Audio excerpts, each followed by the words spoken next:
Keen to develop your understanding of 127 hours between a rock and a hard place and get 12 out of 12 for question 4?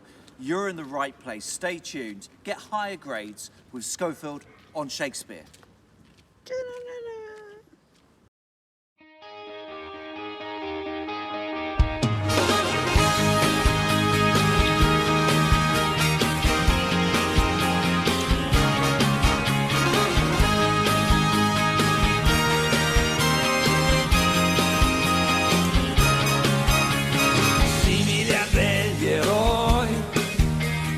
Abbiamo il cuore a strisce. Portaci dove vuoi. So this question is out of 12. You need to show a perceptive understanding of the effects of language and structure and be reasonably technical in your analysis. Try to use some subject terminology for every quotation that you explore. There are 12 marks for this question, so try to analyse 12 quotations split into 4 different paragraphs. However, make sure that you're sharply focused on the question and don't just regurgitate generic analysis from your own annotations.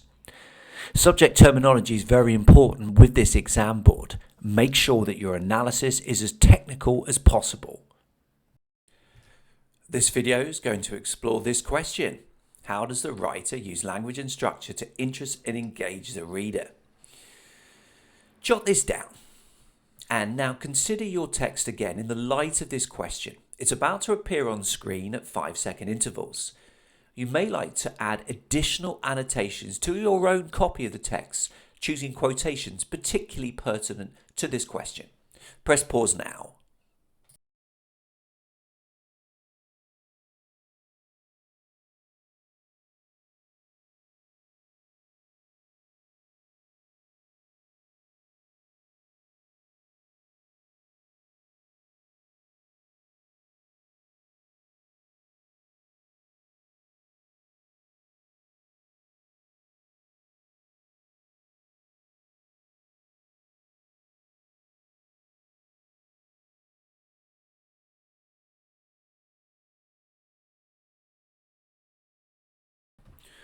Here are my annotations. I hope they're useful.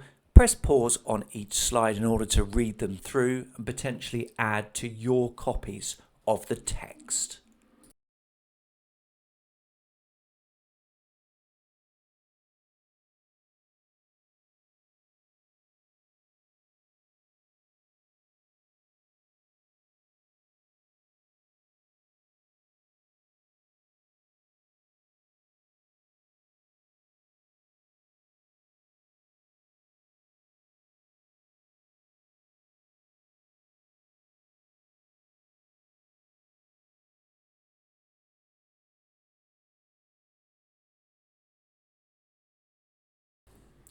Here's the most important bit now. Time for you to write your own full essay, which you'll be able to compare with mine. Remember, watching YouTube videos without actually doing anything is going to be much less helpful than being active and practicing. So the question, of course, how does the writer use language and structure to interest and engage the reader? 4 chunky paragraphs. You're exploring 3 quotations in each using subject terminology consistently. You don't need an intro or a conclusion. Come on, get cracking. Press pause now.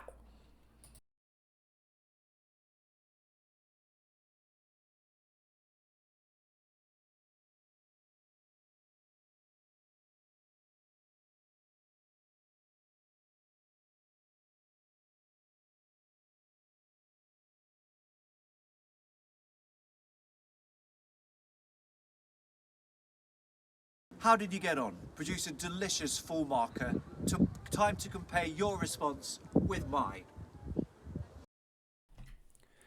The writer engages the reader by starting his account without any preamble or introduction at a dangerous point in his climb.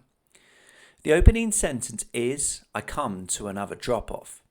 The short, simple sentence gives a sense of anticipation. A pause and some thought are required in order for the narrator to figure out how to descend the drop-off safely. Ralston's repeated use of estimated distances and lengths is also interesting. This one is maybe 11 or 12 feet high. of a different geometry. The semantic field of geometry and measurements implies Ralston's experience and expertise. He knows he needs to weigh up risk carefully before continuing his descent. However, the continued references 10 feet downstream, 3 feet across for 50 feet also implies the potential danger he is in.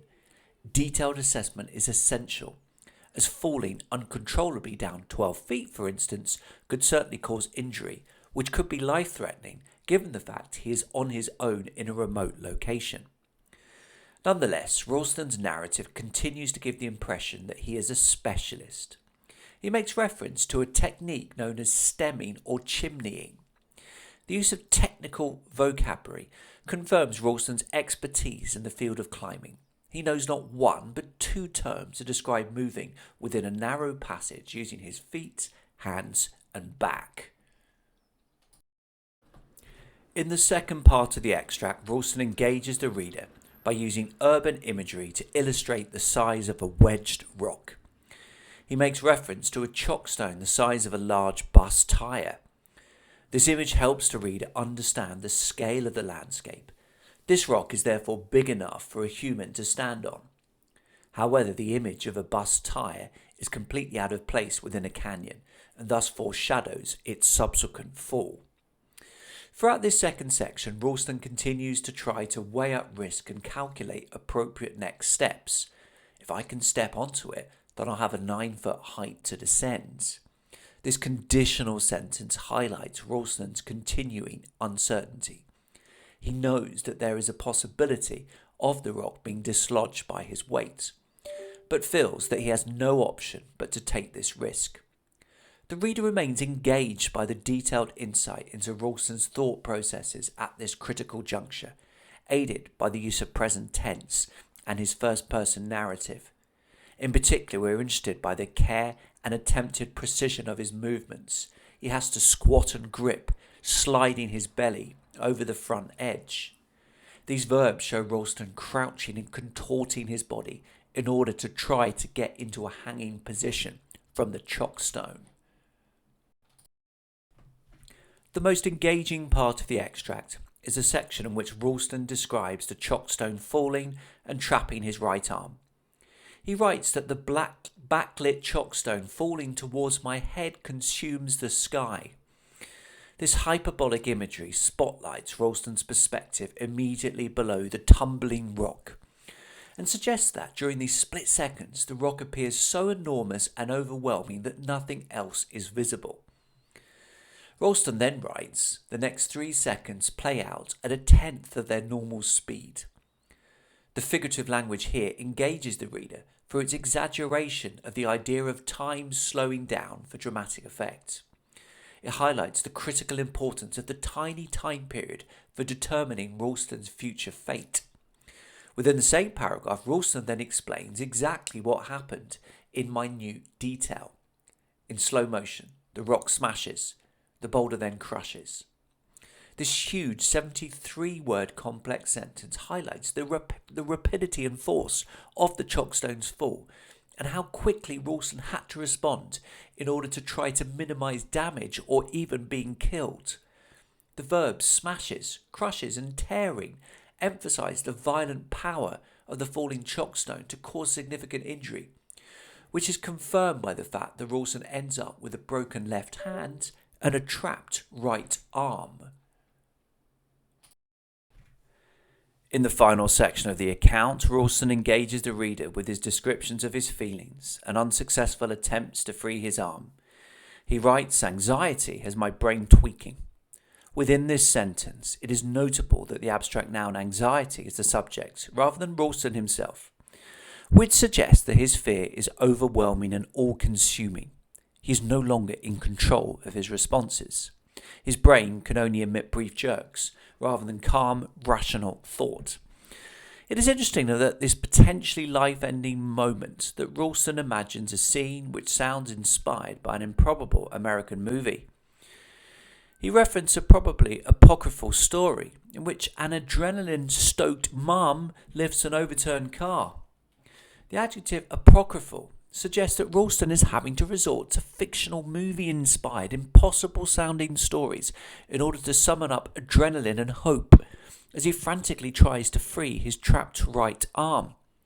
And certainly Ralston tries with all of his might to release it. He shoves, heaving, pushing, lifting, thrust upward. These verbs show his desperate, repeated, forceful attempts to dislodge the boulder, which are all to no avail, hence the final one-word sentence, nothing. This dramatic ending shows the ineffectiveness of all of Ralston's movements, leaving the reader on a cliffhanger, pun intended. Within this text at least, we never find out how Ralston escaped in order to be able to write this narrative, or whether there were any life-changing consequences, such as an amputated right arm, for instance. Some idle thoughts. Notice the consistent trimming of quotations. The question states that they need to be brief.